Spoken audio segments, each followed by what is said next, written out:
Hello there. It's been 3 days as I'm recording audio for this video since Sram introduced new expanded range of cassettes for its Eagle branded drivetrains. In a nutshell, what was 1050 is now 1052.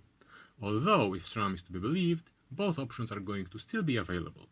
In order to handle the larger cog, mechanical rear derailleurs were updated to match the cassettes. All of this is available in the XX1, X01 and GX group sets. Old mechanical rear mechs are supposedly not compatible. I guess though, and Sram confirms it, that's going to work great, just not fantastic. Oh, and Axis is compatible out of the box and was compatible from the start. And now I need to ask, just how intellectually infertile this soulless committee-led corporation truly is. Although come to think of it, I just answered my own question. Anyhow, this change can be at best seen as a running change for Sram. Things happen, a minor optimization of sorts. But it actually makes things a touch worse. And that is because, while the big cog became bigger, the rest of the cassette remained, well, the same as before.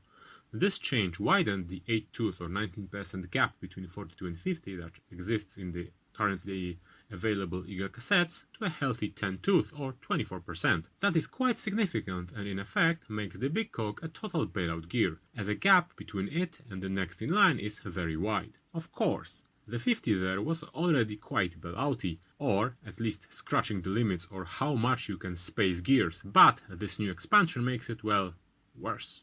But don't despair. The actual difference between 50 and 52 is just 4%, which is well within our flexibility when it comes to cadence. As a result, if you are spinning comfortably on a 50, you are going to spin just a touch faster on a 52. Likewise, if you are struggling, you will continue to struggle. Overall, all of this seems like petty one-upsmanship of current 12-speed Shimano offerings.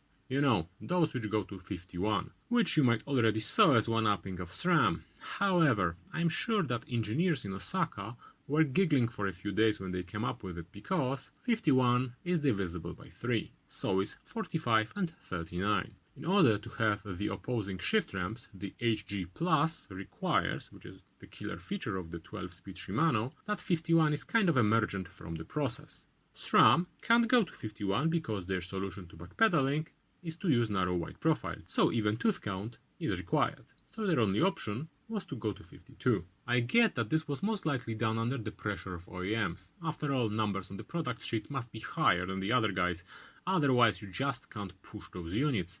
That's fine. Internal corporation politics doesn't really bother me unless it takes away something I liked, like front derailleurs. What rustles my jimmy somewhat is how lazy SRAM truly was.